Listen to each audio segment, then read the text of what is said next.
feel good. Does everybody feel all right? Yeah. Ladies and gentlemen, wow, we're back again, huh?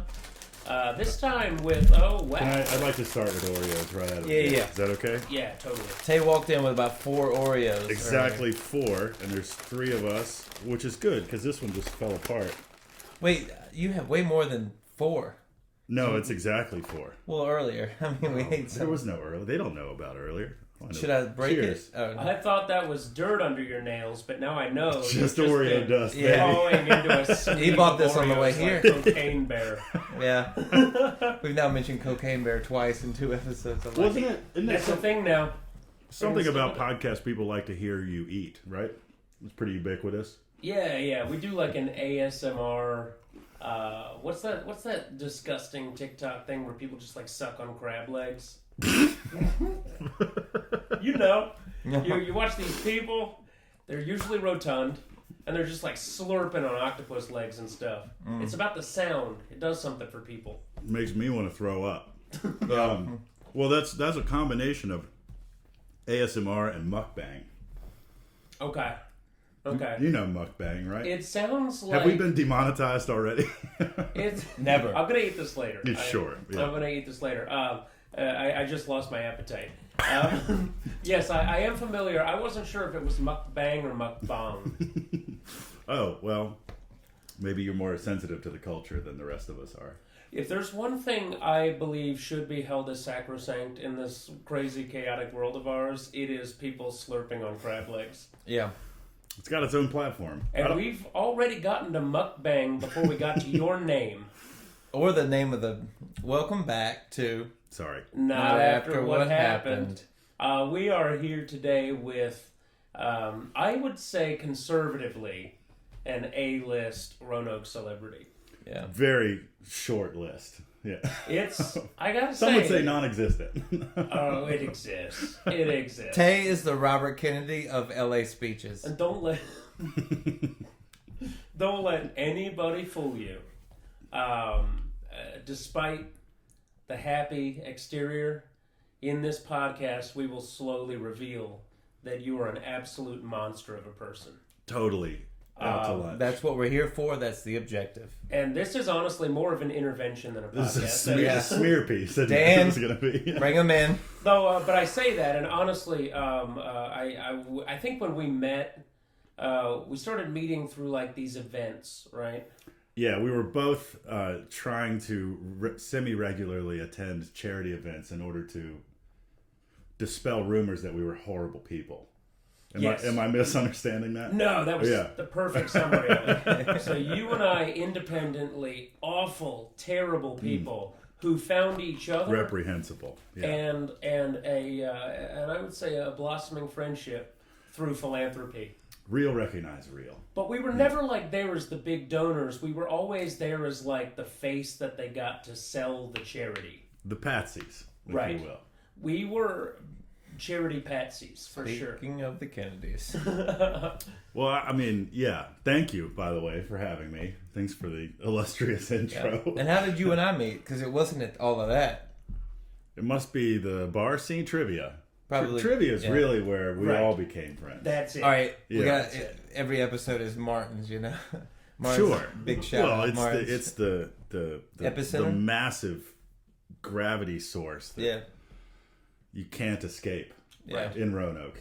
Yes. It's a super And you're massive Han Solo. black hole of And it's- fried appetizers and cold beer. Oh my god, yeah, and it's this Venn diagram of subcultures unto itself. Oh, well said. Yeah. It really does take on new life and new meaning as a location as the day progresses. Because it's got a pretty healthy like downtown business lunch crowd. Sure, yeah. Which throws me off when I go into Martin's before 6 p.m. Right. You see someone in there with a suit, and you're like, whew. Oh, that's right. They let you in here as well. Yeah. Right, yeah.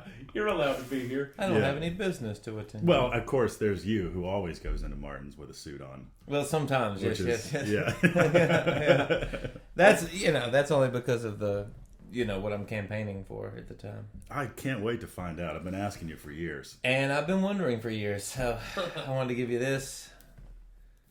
Each guest will get a nice gift from us. For those of you listening, I've been handed a can of Phillips pork and beans in tomato sauce. Yes, with and a net weight of 8 ounces. If anyone can figure out who they that's are, an S-tier flavor, I would say. Yeah. Bottom shelf like the liquor. I mean, he could have done you real dirty, gotten like the Cajun mustard going. Did you say you give every guest a present? Starting with you. I thought I've seen the first few episodes. We're going to touch on all of this. We're going to touch on trivia. Yeah, we'll go back. That's important.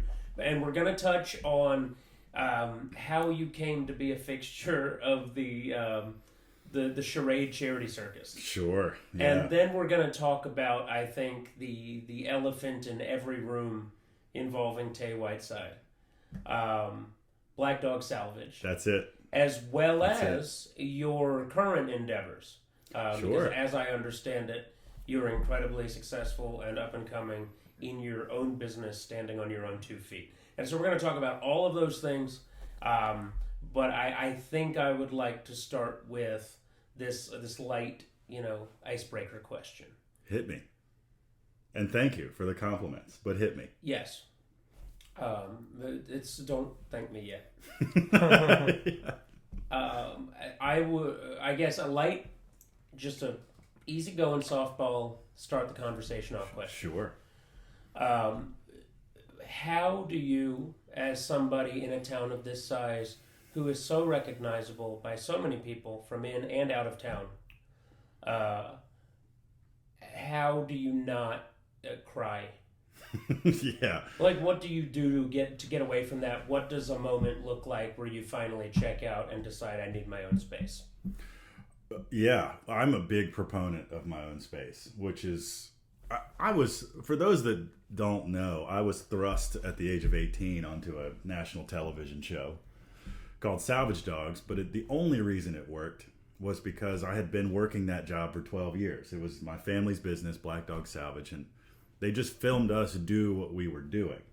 No script, no pre-pro meetings. It was just like, let's film them work, which we could do because we were doing that and we were practiced. If I had to film anything other than what I was doing, it would have been awful. I've tried to read a script and it's not on air. Let's put it that way. So where was I going with that? Can you ask me a question again? Sure. How do you get away from it? I lose my mind. Sorry. Yeah. Well, so while I was still at Black Dog, when the show was kind of at its peak, I bought a house out in southeast Roanoke in Benton, technically Bedford County, backside of Benton, which was way, as far as I'm concerned, was way out in the woods, which was great because that's exactly what I needed. I am at my heart an introvert. Right. Who has brute forced himself to be an extrovert when needed. Right. And so now I occupy this like vague middle ground between the two. I do derive some joy in being extroverted and a bit of a recovering people pleaser. So it's fun to like turn it on and be goofy and outgoing, but there is a battery for sure. You know, and my social battery varies in capacity, but it always runs out. And I love when I bought that house way out there, it was so nice to have this like reprieve, this secluded house in the woods where I could leave this socially charged environment and just go like, just pull the consciousness chip out of the back of my head and just, play video games, play with the dogs, whatever it was. Right. Which was great. So yeah, I am definitely one that seeks solace every now and again and needs to be alone for a little while. Does it matter where you are, or is the aloneness the thing that recharges the battery? It's a door for me. It's just like, give me my own space for a minute, because right now I live in an apartment half a block from my shop, and everyone's like, oh, isn't it gonna be hard to separate work and home life? And I'm like, nope, because I have a door that I shut when I leave work and everything stays behind that door, and then I open the door to my apartment and I'm like, there's my cat screaming at me, the laundry that's been sitting in the washing machine for 3 days and kind of stinks, but it's home. Right. Yeah. I will say your old house did feel far. It felt really far, and it was tough when I was like dating out there, because the first time you bring a girl home, it's like with every added mile down Hardy Road, she's like, yeah, he really says he's not going to murder me, but right. I want to do that? I'm sobering up. Yeah, yeah. Right. It turns out I can drive. And, yeah. And so the aloneness, in whatever form that takes, is the thing that propels it. Because every time somebody sees you in public, yeah, I think this goes for me and many, many other people. You're giving 150%. yes, Like you're there. And I'm like present. on. Yeah. Yeah. And then we just, I think people externally might assume to some extent that's how you always are.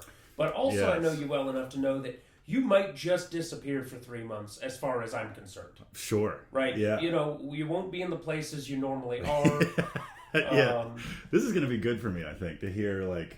Right. Because I feel like there's some people that are like won't tell me what I'm actually like as a person. But that's not an inherent evil. I mean, it's just part of the cycle. And, Austin and I are both dudes with very odd cycles in our lives. Yeah. Oh, sure. The people closest to us have to learn to adapt or they're going to get lost. They're going to get disgruntled. And you've done a very good job of fostering a collection of people around you who understand the peculiarities endemic to somebody as creative and inventive as you. You're very well spoken, I must say. I knew this was going to be enjoyable. It's a great way to start an intervention. Yeah. Stop it. Stop it. I'm not ready to quit yet. Okay. No, it's okay. We want you to start. We haven't even started yet. To that point, though, I have a very dear friend group, of which I would say you guys are included, and there are no expectations for regular hangouts or consistent text messaging. I know this. When you say this kind of stuff out loud, I'll stop. Would you please ease up on the WIDs, man? You know what I'm doing. Not hanging with you. But it's because it's like if you have those childhood friends from high school that you moved away from, and when people say like we hadn't seen each other in 5 years, but when we got back together, we picked up right where we left off. I like that as a friend, just not 5 years, maybe 5 days or something. Right. There's no expectation for like constant communication. Right. And if you want to hang out, it's just like, hey, I'm not a huge texter. Anyone who knows me will say that that's the understatement of a lifetime. But you're actually worse than I am. You're the only person I know that's worse than me. I'm far worse. I am the worst texter. I've lost friends over it. Like it's a whole thing. And they weren't right. They weren't right for They weren't. Yeah. No, they need something that I can't provide, which is an answer to their fucking text message. That's why I call Olivia. I don't even. Yeah. Well, and I asked him, "Are we still doing this?" And you were like, "Yes," immediately. And I was like, "Holy hell!" Right from Johnny. And then I said, "Where?" just to make sure. And then nothing. Nothing. And I said, "Hey, man, Austin, same place, right? Or at their house?" And he said, "Yeah, we got there." Right.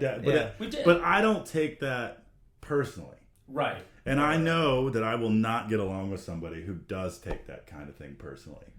But it was you've spent time in the limelight. You've spent time in the limelight as a musician. You've done stand-up and host stand-up events and do all kinds of stuff. I would imagine you, and I've seen each of you have this like character that you sort of snap into or snap out of, the person that's hyper aware all of a sudden of the room, and you're reading people, and you want to be on, and you want to say the right thing. So being thrust onto a television show at 18 is like that, but like times 20, because the camera's right here sometimes, and I'm trying to unscrew a light fixture from the side of a house, and they're like waiting for you to say something interesting or asking you weird questions, and I'm like, I'm just doing my job. Yep. That sure is nice, isn't it? All right, I'm gonna put it on the truck. There was some exposure therapy to that, though. With anything, you do it, you brute force it. As anxious and as nervous as you might be, you just brute force it, and it gets a little less scary every time. And Mondays. Yeah. I brute force a Monday every week. I think everybody does. Yeah. Oh, that's an everyone thing? Damn. Allegedly. Being tall I'm naturally just the first thing people look at in a room sometimes, because it's just, big thing. Look at that. And I struggled after high school. I had near crippling social anxiety. Like I started drinking a lot to lube up the system, you know, so I could actually go hang out with people and not like lose my mind. And I would like pre-engineer conversations because I was so concerned with like people liking me and a conversation flowing the way that it should. So I would think about the person I'm about to go hang out with and like, okay, what's happened in their life? What do they like to talk about? Get some of that ready before. And it was so exhausting. That was happening right as we started filming the TV show. I was in this cycle of just like, I can't get outside of my head. And now there's just magnifying glass on. It's honestly a miracle that I made it out the side of this machine, like without some sort of disability, aside from the obvious. But it helped over time get rid of that fear of like, what do they think about me? You know, like, am I going to make a fool out of myself? What do they think? Just because you could have that thought anytime. If you exist in a city or in public, or you like going out to social events with your friends, statistically speaking, there is probably some set of eyeballs on you 100% of the time. If it's just a person in a cafe window, right. Someone driving by. So like you could really extrapolate that all the way out. So it's like, well, if that's the source of the anxiety is never going to go away, then the only thing I can control is me. Right. You know? So, yeah, I feel like you guys have probably worked on that too. I mean, you have quite the confidence on stage and talking to people and messing with people, but that's how I dealt with it. That's what was going through my head.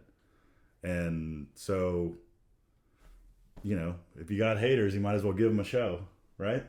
I guess that's one way to look at it. Because that's the thing is like, you know, there are haters, and then there are people like, I am not above admitting at all that I have genuinely, at times, been a really shitty person. Oh, sure. A bad friend, duplicitous, just like a complete scumbag. And like, those are things where they're my responsibility. There are times that I fell short of anybody's ideals for how a person should behave. But because of the cyclical nature of the Roanoke community, the closed circuit, very small town nature of it, you know, 3-4 like genuine slips can become the filter through which a decent chunk of the population views you. Yes. Because they are statistically more likely to be within a couple degrees of separation from this thing that you did or this person that you are. And it's a stressful thing. It can eat you alive if you cannot exteriorize it. If you can't like let it just be something that lives over there. I know what's going on. I know how this person feels, but I do not need to let it ruin my day.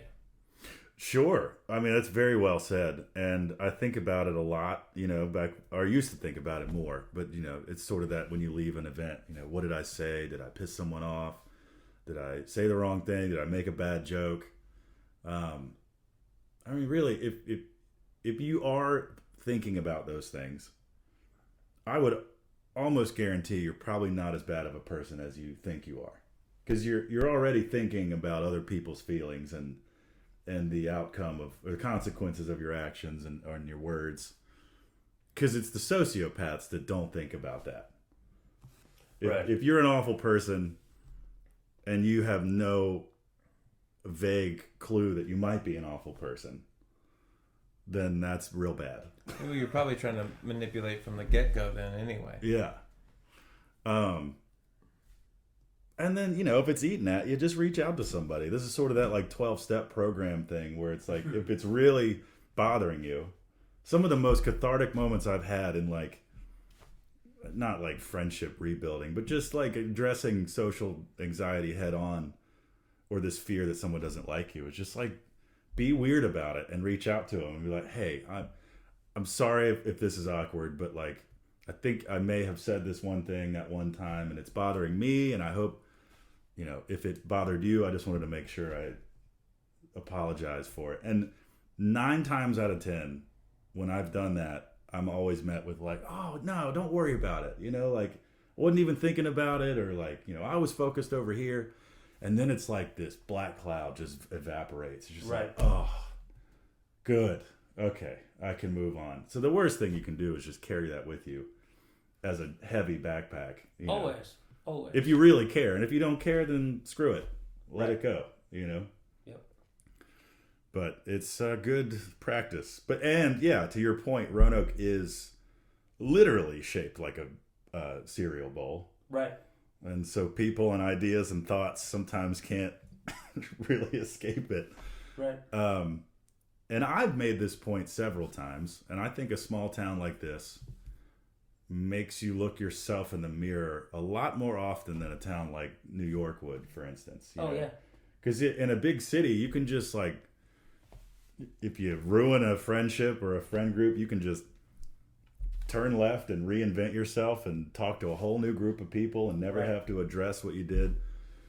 100%. It can be a real slog, but a small town, when it comes to dating, relationships, friendships, business ventures, you really kind of have to constantly look yourself in the mirror and go, well, how'd that go? Yep. Yep. These people are seeing the same person all the time. Is that person a good person? Or am I like at least trying? That's why I'm going to Charlotte. I've been kicked out of some places on some really weak grounds. I got kicked out of 5 Points Music Sanctuary one time. Because you were tall. Really? Well, sorry, no. I didn't get kicked out, but I got warned by the bartender to, quote, calm down. Because I was like with my girlfriend at the time, and I think Sex Brews was playing. Oh, shout out Sex Brews. Shout out Sex Brews, an amazing. And shout out Sex Brews, and honestly, if you want people well behaved, don't book Sex Brews to play your room. They are literally singing about rubbing mayonnaise on their thighs and like throwing pancakes at the crowd. Pancakes at people. And I'm jumping up and down dancing. And I go to get another beer. I'm all right. It might be spill. I do spill sometimes. I can be a spiller. I get all Italian with my hands. Sure. A lot of gesturing. Yeah. But like, okay, sure. But I wasn't like belligerent or causing a scene. But when I went to go get another beer, the bartender like followed me to the bar, came around the bar to look at me, and was just like, "Hey, we're watching you. You need to calm down." And I was like, "Huh?" Like, yeah. I don't know. It just caught me off guard, and I'm like, but I was drunk. There's a chance. I'm not going to say I wasn't potentially in the wrong somewhere, but it was just jarring. Like, and right here, it didn't seem like the kind of thing to get. Right. And I didn't technically get like kicked out, but it was like, all right. Warned about. Yeah. And right here, we will see a picture of Tay towering over everyone. Yeah, you were there that night. I guess that, and we're back. That was I guess that is kind of an offensive position for me to occupy, right in front of the crowd. Made for a great photo. 2 feet tall. Yeah, because I was like, yeah. And if having a good time is illegal, then lock me up. Lock right here. Yep. Throw away the key. Yeah. That's interesting. That was the first shot fired at 5 Points on this podcast. Was it? Yeah. I love 5 Points. I love Tyler. I love the team there. That is a great place. It's an amazing venue. 5 Points Music Sanctuary in Roanoke, Virginia, if you're not familiar, is, I guess, near the intersection, the 5-way intersection. That's why it's called 5 Points, over by Walnut. Old church that's been renovated into a music venue. To worship. I go there to worship a very different deity. Yeah. And you know what the difference, I think, between Martin's and 5 Points is? 5 Points is a whole evening. Yes. Martin's becomes a whole evening. That's right. You do not go to in our cases, many times we go to Martin's for trivia. And then it's like, let's linger, maybe not linger. Then it's like, we're already at a place with alcohol and music. That's right. Like, why would we leave? Martin's is the linger longer of Roanoke. The linger longer. Linger longer. 5 Points is the linger longer intentionally. Yeah. The purposeful. Linger long. It's a long linger. Yeah. It's a long night. They're like, we booked a band and they will play for 6 hours. And they're supposed to start at 8, but they might start at 9:30. They might. Yeah. They might. So sit out by the fire and get some tacos out of the truck. That's right. Because I've done some stuff at 5 Points. We did the comedy in there, and 5 Points has an amazing green room upstairs. Yeah. They stock it out. cool posters, decorations. It's a cool room. They really curate an experience over there. They do. And shout out, 5 Points made the Dog Bowl concert series last summer happen. They ran the whole thing. They staffed it. Nice. They made the bookings, brought the team, and it ran flawlessly. So, all right, I'm curious to know, and I do want to touch on the Dog Bowl, because we've mentioned it. The Dog Bowl is a really charming outdoor venue, and it really blends in beautifully with the Black Dog compound. Yeah. And is probably, in all honesty, underutilized. Heavily. Yeah. So how did that come to be? And in your ideal world, what set of skills and expertise are necessary to keep music on that thing all year round? Good question. The Dog Bowl is like you said, it's an outdoor music venue at Black Dog Salvage on the campus, if you will. And there's sort of this natural, almost amphitheater shape on the back side of the parking lot that used to be all like rundown trailers and homeless encampments, if we're being honest. It's this strip of woods in between Black Dog and like the Greenway, Wasena and all that. And if you know Black Dog Salvage in Roanoke, there used to be a whole trailer park behind there, right in that horseshoe of the Roanoke River where the Vic Thomas Park is now. But it was like 35, 40 trailers. Gentrification got them, baby. Yeah. Pour one out. Time to move on. Because they certainly did. All over the parking lot. It was strange growing up at Black Dog because you go to work and then like statues were just pushed over, or there was Steel Reserve cans thrown in the front porch, and you're like, the kids from the trailer park would ride their bikes straight into the building and back through the stores and just like power slide in the retail area, and you're just like, I guess you were here first. So Yeah. Anyway, tangent.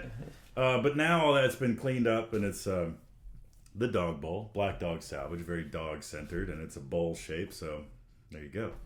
But it was cool because we always wanted to do a music venue, and since Black Dog's been around, we've had concerts inside and outside, little pop-up stages here and there. And then we had the opportunity to salvage. Black Dog Salvage was a salvage company, so we'd take apart buildings or schools, houses, you've seen American Pickers, Pawn Stars, Kitchen Crashers, just slam all those together. It's kind of the idea. We salvaged a drive-in movie theater out at Smith Mountain Lake. Cool. I don't remember what it was called, but the kitchen burned down. It was this cool diner aesthetic with the shiny metal all over the place, but the kitchen had a fire, and on the premise was giant screen, obviously. That was big monolith, kind of looked like the back of the Roanoke Star, this like scaffolding thing that held it up. We took that down, which was fun. We cut it and pushed it over, and it was just big, like. But adjacent to that was this semi-trailer, like an 18-wheeler closed semi-trailer that had already been converted into a stage. The side was cut out, a platform was built on, and it was where they had music, live music at this place. Okay. Just right there. And I don't know if that moment was where the idea for the Dog Bowl came to be, but that's how I'm going to tell the story, because how can you not see that and be in an architectural salvage company and not go, Eureka, there's the stage we've been looking for. And even better, we called a towing company who came up, hooked up to this trailer, like blew the dust out of the brake connections that hadn't been used in 20 years, plugged it in, the brakes worked, the lights worked, he put air in the tires and towed the thing on the road all the way back to Black Dog, and just parked it down there. I guess we had probably prepped the grounds before that. Parked it down there. We built a bigger stage that came out from the opening, and then like this, frame to hold lights and speakers, and then put a little sunshade on it. Painted it black, of course, because we're very original. Okay. And that was the genesis, if you will, of the Dog Bowl. And then so we get a generator that comes in that powers the whole thing, and Marshall Hicks is always running sound. And First Fridays ran the venue for the first few years. Shout out Molly and David, First Fridays. They do a lot of stuff in Daleville. They're a nonprofit. Most of the proceeds go to different charities, and they do.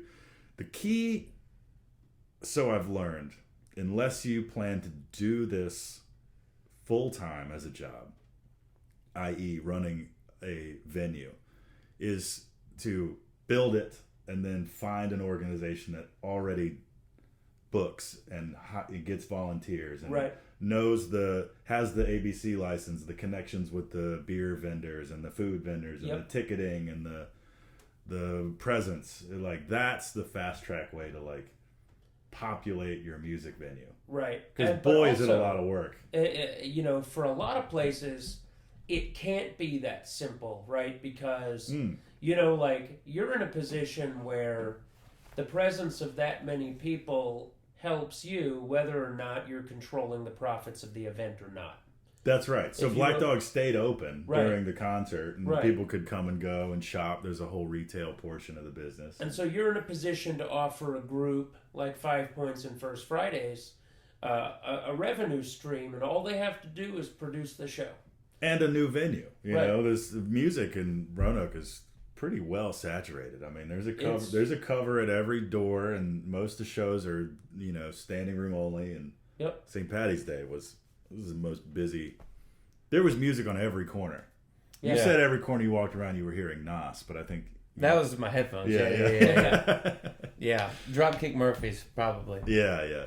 But you know, it's like the grounds are fertile, so we introduced a new venue and then had people that ran it. I think Johnny and I could do it. Yeah. You guys have already done event plan. You for sure. Yeah. With the Roanoke Comedy Fest and all that stuff. Yep. I think we do an ultra exclusive 2-day music festival at the Dog Bowl. I think it's a great idea. Only X number of tickets sold, probably. Well, but I mean, when we get the acts, we really get the acts in there. 2 full days of just like, I don't know, we'll get Springsteen or something. Just like a real intimate. Really intimate, $10,000 a ticket. Yeah. It'll be the most. We'll have. I think I said yes a little too fast. Wheelies. Yeah. We'll call them all back. They're all in their 30s now. We'll call them all back to come. Can you rip a sweet burnout in your Harley that doesn't run, like right here? Well, BTS or One Direction's reunion or something over there. That'd be cool, yeah. I like how we're getting old enough that One Direction's having a reunion. Yeah. Oh, man. But it's a cool venue, and I'm sure there's another schedule of shows coming this summer. Okay. But First Fridays took it over from, 5 Points, a lot of F's. 5 Points took it over from First Fridays last year, and it ran great. Nice. Didn't have the greatest luck with weather. We had 2 rain days. You got to get a weather guy on the bill. Is that you? Yeah. I'll do it. And how old is this can? Look, I got it at the gas station. There's corrosion around the top rim. And so that was on the first Russian space flight. Yeah. What's the bottom say? Soyuz. What does it say? What do we got? This doesn't have dates. No, it's just a collection of numbers. These things don't run out, do they? It's a code that has yet to be decrypted from the Cold War. This week's episode is sponsored by Gas Station Pork and Beans. Yeah. Gas Station Pork and Beans. Is Phillips Food still open? Gas Station Pork and Beans. Why? It's been hard for me to find heartburn lately. Thanks for putting it in an 8-ounce can. that maybe we got. Oh, how's the broth? Oh, yeah. So we should get into one, I think, very important topic, which is your new ventures. Oh yeah. Lift Arc. Sure. Lift Arc downtown. If you like, holding on to something when you're going down the stairs. If you like shelving, and also. Recently, I saw a cool picture. Y'all built the Roanoke Star. Or y'all, sure. Yeah. Little sculpture kind of model looking. And how? I want to talk to you about it afterwards. I want one of those. Well, sure. Thank you. So Lift Arc is we're high-end custom metal fabrication shop. High-end. And I say that not pretentiously because there are many business ventures to be made and run in the metal fabrication world that just solves a problem. It just cranks out handrail. It's easy for it not to be sexy and still bring a lot of value and be a good business venture. But there's metal fabrication is in many ways like building truck bodies, or Altec's a big fabrication house in town. They're building crane trucks or utilitarian things, like steel buildings and things like that. So I cut my teeth, to circle back to Black Dog, in furniture fabrication. With Black Dog, we took salvage material and made what we liked to think was high-end furniture, utilizing salvaged material, woods and metals, and the things we'd pull out of houses and buildings that weren't dead yet, had a little more life in them that we wanted to. And real quick, repurpose. I will say this: before I knew you, I was going through Black Dog Salvage with my parents, and we saw like an awning and a door, a whole awning and a frame to an old house. Yeah. And I think we asked your dad or somebody, where did this come from? And he said, oh, a house caught fire on Mulberry Road in Martinsville. And Dad's like, that's the house that caught on fire. Yeah, I thought I knew it. I had 2 chairs in my living room for multiple years that I pulled from that house. Oh, yeah. They left them behind because the firefighters soaked them with water. I brought Black Dog up to say that, that's where I learned a lot about, because it's family business. So I learned you kind of do everything at a certain point. Yep. Did sales, learned to talk to people, fabricated stuff, learned how to TV shows, stock things, and talk about yourself and market. But anyway, my fascination always was building and fabrication. And then within that, fine woodworking, metalworking, finishing, installation, delivery, whatever, everything that went into it. My favorite thing always was the metal side of things. I loved welding. Dad taught me how to weld when I was probably 12, something like that. And then, because Dad started Black Dog in 99 when I was 6. But I'd been around that shop since then. Just twiddling in the, I'd watched Dad almost cut his thumb off when I was like 8 years old. And I was like, I can't wait to work here. Yeah. That's quite an inspiration. But it was a nice pivot on their part to start making furniture. Because if you can't just directly resell house parts, then you got to breathe new life into it some other way, Yeah. Change it, add it, incorporate it into something to add value. Fast forward many years, national television show and all sorts of other weird opportunities and things that I built for people and all that. 2018, the building that Lift Arc Studios is in now, it was up for sale. It was the former Price Filler Machine Shop on Roar Avenue in downtown, 508 Roar. And that place had been running as a machine shop for 85, 90 years straight, with no updates, no interior design, no OSHA safety laws incorporated Get into out of it. here. Yeah. The machines were from the 1800s. They ran off these canvas belts that drove from a line shaft in the ceiling. I mean, it was like something out of a time capsule. And Mr. Price and Mr. Filler in the mid-20s started this machine shop at this location, which at the time was on a street that used to house America's Roanoke's horse and carriage fleet. Most of that area of Roar was carriage houses, storage for all that sort of thing. Then, cars replaced horses. That whole area became dealerships. Most of the buildings in downtown was a Buick dealership. There was a Ford dealership. And it was all kind of right in that industry row, so to speak, right there.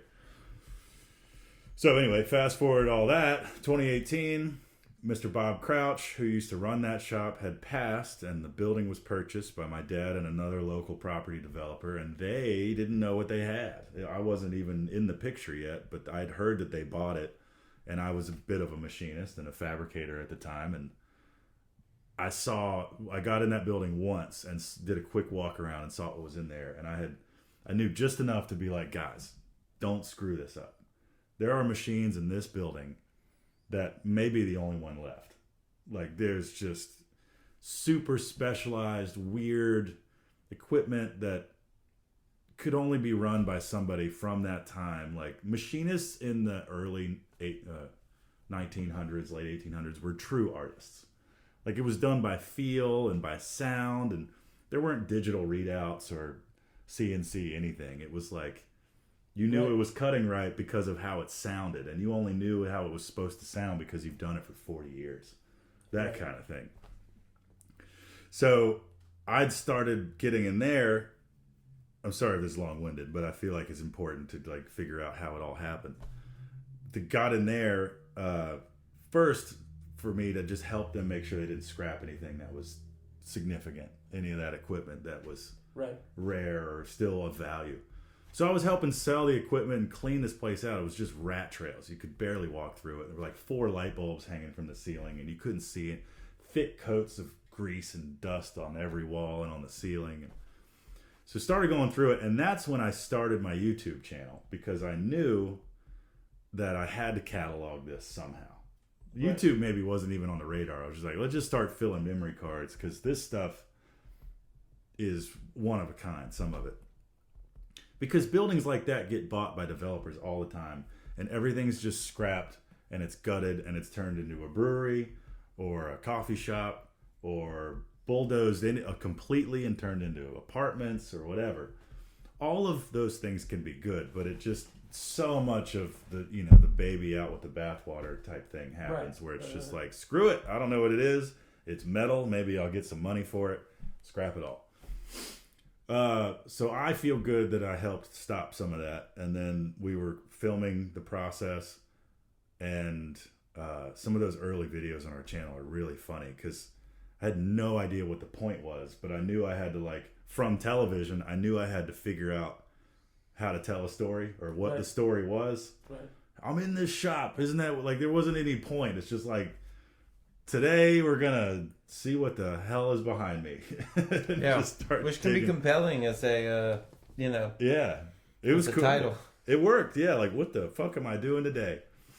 So, throughout the process of helping clean that shop out, COVID happened.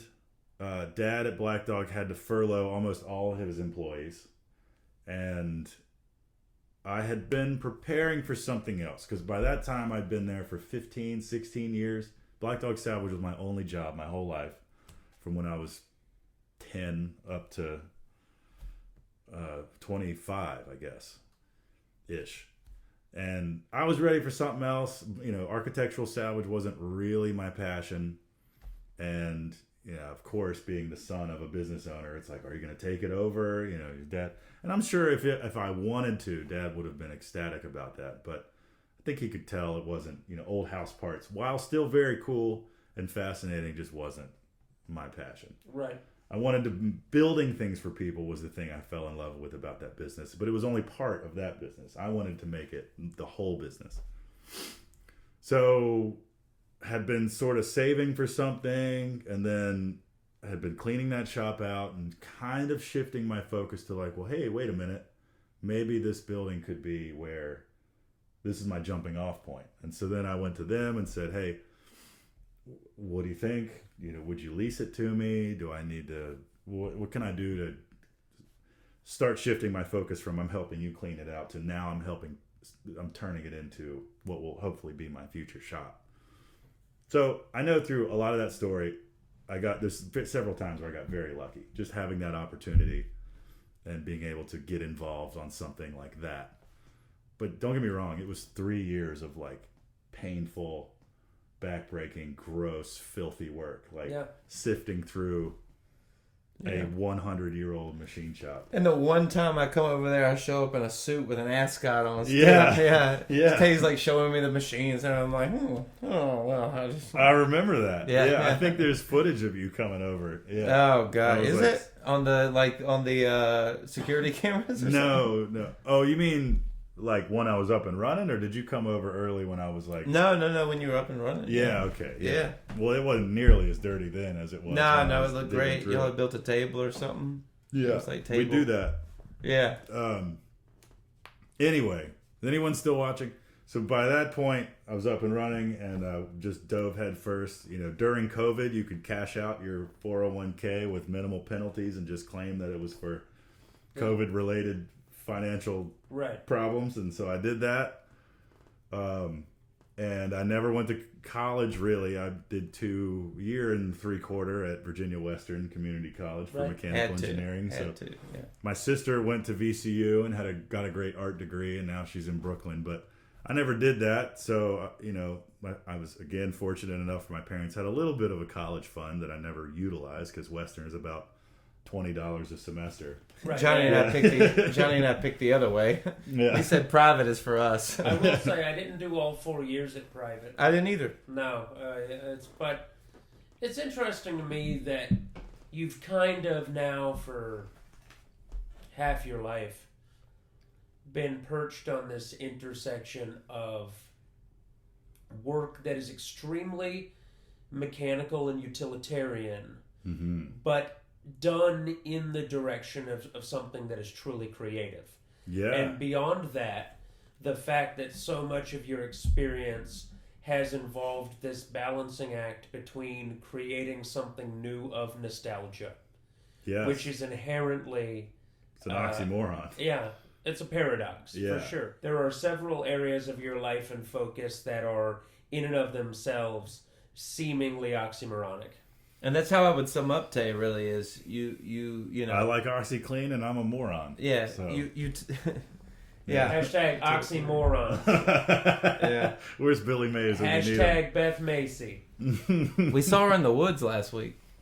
Beth Macy? Yeah, we did. It's true. I want everyone out there to know Austin and I were taking a nice walk over here in Raleigh Court, and we saw one of my personal literary and journalistic heroes, Beth Macy, in the woods. So, Beth, if you ever have any reason to watch this, we had a beer at Deschutes one time. I sat down right next to you and didn't ask. I didn't ask you. And then we saw you in the woods, and I honestly feel like a friendship could be possible. I am genuinely curious. Other than my company, if you guys want some custom metal work done, do you know where to go? No. Isn't that interesting? Like there's a ton of people around here that do it. Right. But they're hard to find, or they're big companies that don't have time for your little project or whatever it might be. So it's just this weird vacuum of like you can't find someone to do it. So what I've learned from working retail at Black Dog is like if you make yourself visible and accessible, right, and also find a way to bring value in whichever way you choose to bring value to the marketplace, then you can do well in a different way that I don't know. I'm kind of getting lost, but you get what I'm saying. Well, I do get what you're saying because in every industry, and it's ongoing, but it seems like in every single industry you can think of, and possibly some you can't, there are people figuring out that a clean end user experience before they buy, before they pick up the phone, is a huge predictor of your success as a business. If you can be like the Warby Parker of local machining, you know what I mean? Yeah. Or, finally, one of those references I understand. What Robin Hood did for the stock market, like they took it out of the realm of I need a stockbroker. That is a great metaphor for kind of my over top plan of what I'm trying to do. And not to say that you have to have a super sexy app with online quote capabilities, even though that'd be tight. We'll see. It is just nice for people to be able to Google something in a couple of simple words and find an online presence for someone. Well, and I like to think that we have a portfolio of work that more or less implies that we're sensitive to the end user's experience, that we're capable of delivering and placing and installing some high-end thing without trudging dirt through the house or damaging the door frame. Like there's sort of this, I'm not going to say white glove because that's a little pretentious and not really applicable, but that kind of experience in a way that you can have. And we should warn people, you said you're a recovering people pleaser. Yeah. So anybody who calls you now should expect to be treated like shit. That's right. Yeah. That's right. It's part of his growing process. Yeah. He doesn't mean it. He really is happy. In fact, I'm being encouraged to be this way. Right. For the betterment of my health. Yeah. Man. What do you want? Go fuck yourself. Oh, I'm sorry. Wait, was this an actual job? Okay, we'll work through it. Yeah. I'm just saying that as practice. Yeah. But it sounds like the future is bright. Thanks, man. You have had extraordinary upbringing in an environment that really very few people in this community can relate to. And yet, honestly, I've been very lucky. I'm acutely aware, for anyone that's like about to get at me, I'm acutely aware how lucky I've been. But I like to think that the opportunities I was given, I in that moment chose to be like, how can I turn this up to 11? Yeah. Like, Who's your wait? I got one more thing. Who's your favorite 20th century president? Ooh, Because every time we say this, everyone starts talking about the 20th century instead of the 19th. So we'll just move it back. 20th century is the 1900s. Exactly. right. That's all I got. Public school. I don't know. Kennedy. It's a good one. Yeah, that's a You solid. can pick which one. Yeah. Yeah. Was there only one? I think, yeah. We're working on it. Yeah. We're working on it. No one's had a real answer yet. No one's had a really. I don't think about presidents very often. Kennedy went out with a bang, so Yeah. he's my favorite. Other than that, Mrs. Lincoln, how was the show? Yeah. Break a leg. Were you trying to wrap up the show earlier? Oh, I was trying, but that Yeah. ship has sailed. Yeah. Ladies and gentlemen, Tay Whiteside. Thanks for joining us, Tay. Thank you, guys. This week on Not after what happened. Now you say it. Not after. Oh, were you're trying to? Yeah, I was trying to bring you in. Not after what happened. This week on Not after what happened. Thanks, guys. Now finish the beans. I just go. Okay. We're gonna leave all this in. Yeah. Clip it.